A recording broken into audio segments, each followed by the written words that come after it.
Started in Lakewood, made its way west 105, north 405, north 101. He's a long ways from Lakewood. Lakewood is essentially the 710, 105 area, basically like the 105 between the 605 and the 710, but north of the 91. But now, actually south of the, what am I talking about? South of the 91, pardon me. It's been a long chase. But so all the way from Lakewood up to Thousand Oaks now. It's been a fast mover the entire time, so that leads me to start to wonder about fuel. I don't know how incredibly efficient these vehicles are, but it's been going on now for at least an hour, and of course, at high speeds, you can only work a car so hard before it gives up on you. But in terms of pursuit intervention tactics, can they try a pit maneuver? No, they can't. He's going way too fast. Even though the vehicle is the right size for a pit, at these speeds, it could be fatal to try to pit a vehicle at such a fast rate. So ideally, you want it to be about 35 miles an hour or less to be the ideal speed. And in terms of spike strips, now that's a better option. When a car is going this fast and he's going on essentially the same freeway, he hasn't really diverted off the 101 here since he got on it. That does give CHP officers the opportunity to lay out some spike strips ahead, and my assignment desk editor, Jack Noyes, had actually heard across the scanner that they were planning on setting some up, but we actually passed that point already. So at this point, it's unclear to me if they're going to try to lay out some more ahead of him. Of course, those units would have to get up ahead before being able to deploy those. And ideally, he'd have to be in the same lane for quite a while for them to know that that would be the best lane to lay down those strips. But for now, northbound 101 here, coming into the Thousand Oaks area here. Let me take it off the infrared here just for a sec so we can see what that looks like. See if that looks any better, but it's pretty dark out here, folks.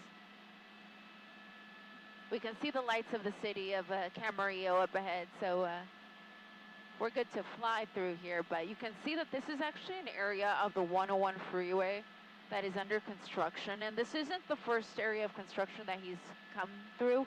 There was actually a little construction zone just off of the 405 and the 101 when he first jumped on it, and he was in that for a bit. He was moving real slow through there, but as soon as he got past those construction cones, the high speeds were back on, and they've been high ever since.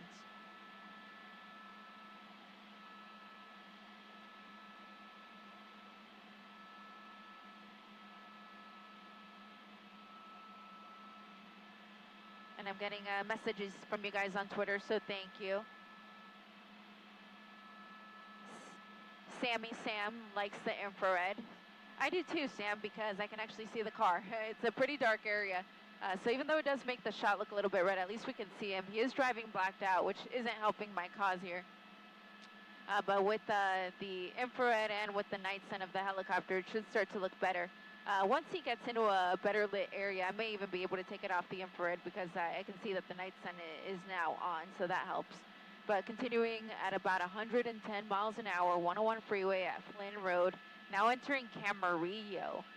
Now, what is the furthest chase I've ever followed in this direction? I have to say it is, in fact, around Camarillo.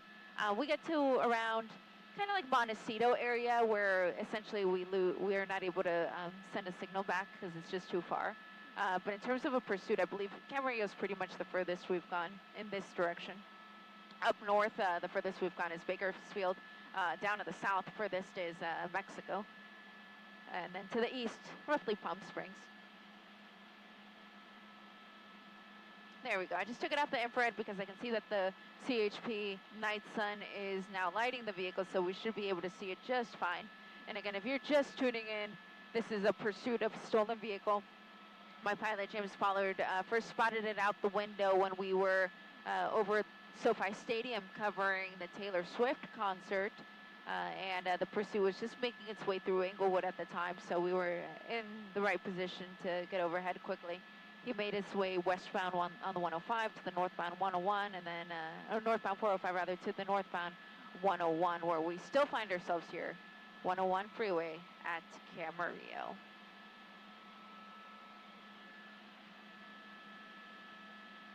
Oh, thank you. So my pilot Jim was saying, he was saying that CHP cruiser is up ahead somewhere. There could be the possibility they could be laying out a spike strip, but we won't give the exact location because I've had it happen that some of these guys that are in the pursuit are actually listening to our coverage. And of course, we don't want to give anything away.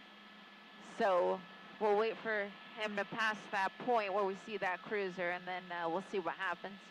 For now, the vehicle looks like it's still moving just fine here. Oh gosh, so many close calls. Man, 120 plus. Those are motorcycle speeds. This guy's doing it in a car. I say guy, but at this point, again, unclear if the driver is a man or a woman, and they do have at least one passenger.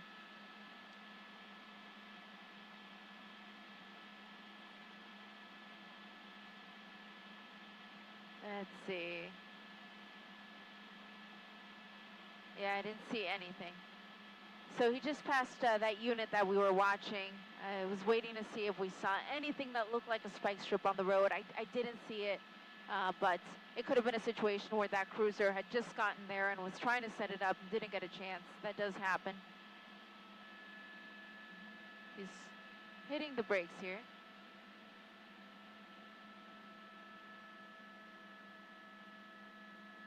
That's the nearest CHP cruiser, still about maybe an eighth of a mile back.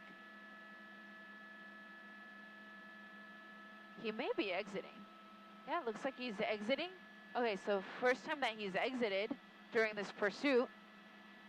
And it looks like he's, off the road, lost control there. He went over the side. This isn't incredibly steep, so hopefully everyone's okay. Maybe went at most 10 feet over the side. The CHP is on his tail right here. I don't think the car is smoking. I think it just picked up a bunch of dirt, but I am now seeing hands, so that is a good sign. At least we know the passenger is complying. It's going to be a little bit more difficult for the driver because the vehicle is on his side, his or her side. So this is a situation where they will try to call them out if by any chance one of them is physically unable to get out of the car. Then the CHP officers will go after that person. Of course, these people are going to need medical attention, no doubt. So that call has already been made. We're in Ventura County, so that's going to be the Ventura County Fire Department that is getting that call right now to come out to the scene. This is at Del Norte Boulevard and Ventura Boulevard in Oxnard, where the vehicle apparently just lost control, went over the side, and here we go. Passenger door opening. Again, we thought we saw two people. So we believe this is the passenger, slowly making his way backwards, trying to get out of that brush area. You can see the wheels on the car still spinning. At least the passenger is able to walk on his own accord here. Hands on his head, so he's fully complying. The only thing of concern is he's wearing a jacket. So it makes it a little bit more difficult to see his waistband. Those CHP officers are going to want to see it before they approach. Okay, so let me just make a few tweaks here, Jack. Okay, cool. So you can see the address there on the address bar, Del Norte Boulevard in Oxnard. The cross is going to be, I think I saw it as Ventura Boulevard. And the passenger is now down on his knees. He's fully complying. He's handcuffed. But the rest of the officers, they still have their guns trained on the vehicle. I mean, there's really no chance it's going to go anywhere.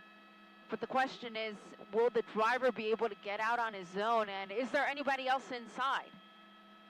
They're going to make call-outs. They're going to wait and see if he comes out. If he doesn't, they'll have to go after him, either because he's not complying or because he's hurt. And again, the fire department will come out for this one.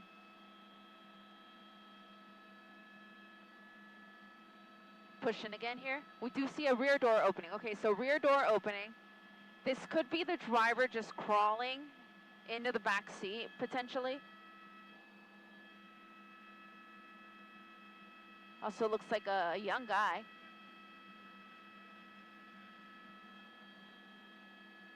Losing his footing just a little bit. He's going to fall right into that tire if he's not careful.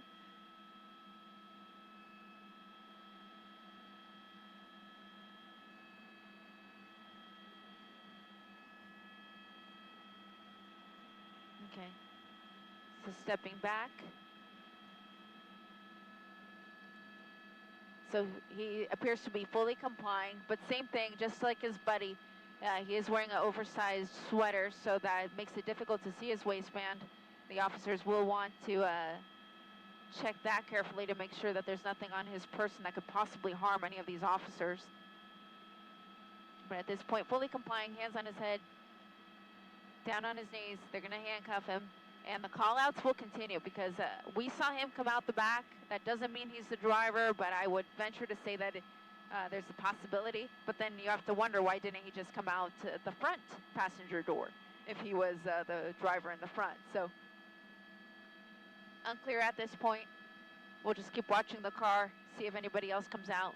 But again, this chase that started all the way down in Lakewood, which is LA County, ends in Ventura County in Oxnard.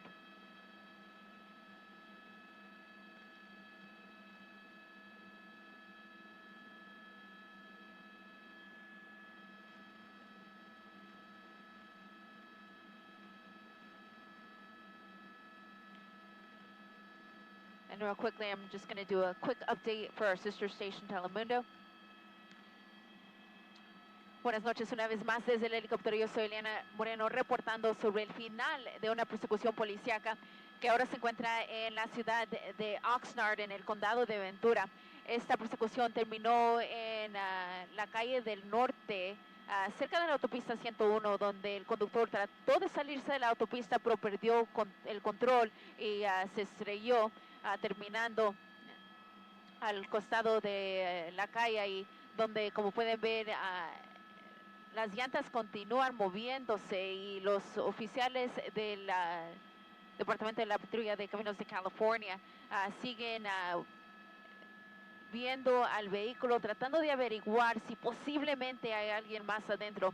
Al momento ya tienen a dos personas, a dos jóvenes bajo custodia. El vehículo presumiblemente era un carro robado que los oficiales del Departamento del Alguacil vieron en la ciudad de Lakewood, y fue una persecución de alta velocidad en las autopistas 105, 405, 101 y finalmente aquí donde terminó en Oxnard, donde el conductor perdió control. Reportando desde Oxnard, desde el helicóptero, yo soy Eliana Moreno, Telemundo 52. Back with you guys here in English. So they're still watching the car, we're still watching it too. Unclear if anybody else is inside. They're going to continue to make call-outs. Obviously, they could ask the two people that they have in custody whether or not there's anybody else in the vehicle, but they don't know if they're going to tell them the truth, of course. So whenever the officers feel comfortable, they will approach the vehicle. I believe they're going to do it with a shield. There's the shield. Okay, so perfect. So what they'll do is they'll approach the car, protected by the shield, and they'll try to clear it. There's a good chance there's somebody inside that simply can't get out because it was a pretty nasty crash there at the end. So somebody could reasonably still be in the car and just hurt and can't get out. I've covered at least two pursuits that I can think of where there was still somebody in the vehicle, but they couldn't come out because they were unable to walk. And so in that case, the officers had to physically go and carry them out of the car. So it has happened. I can tell you that the fire department has been called to check these guys out. If everyone's okay, then they're just going to go back to the station. In this case, it started down in Lakewood, so that they could end up all the way at the Lakewood station. But because CHP took over the chase at one point, they could just simply take them back to the CHP station. So we'll deal with that when the time comes. Here's the police canine ready to bite if needed. Hopefully that's unnecessary because hopefully everybody who was in the car will comply. But they just need to check and make sure nobody else is inside.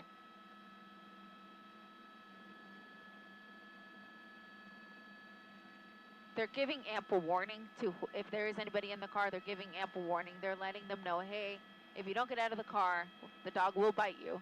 So they just released the dog. So he's sniffing around, trying to find if anybody's in there. The handler, of course, knows exactly what sign to look for. He does have him on a leash, so he's able to pull him back at a moment's notice if needed.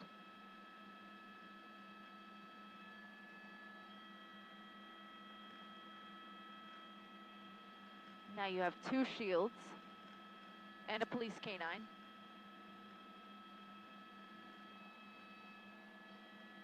And now they're approaching the vehicle. Let's see if anyone else is in there.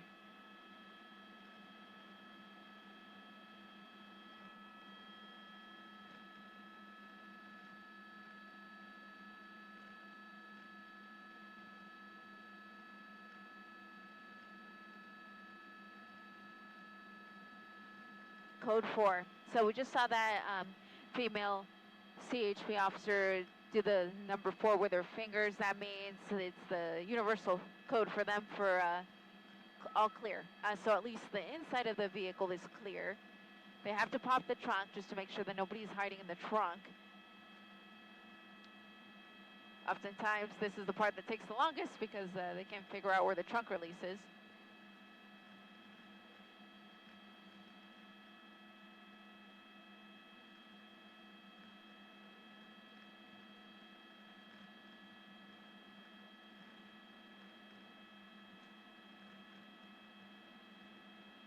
So yeah, she's gonna climb in and try to pop it.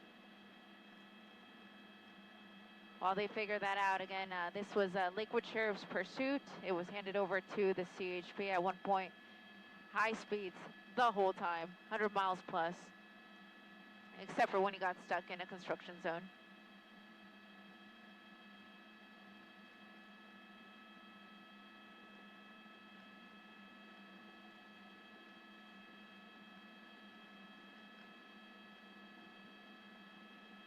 Okay, they're gonna try to check the trunk from the inside because they can't figure out where the trunk release is.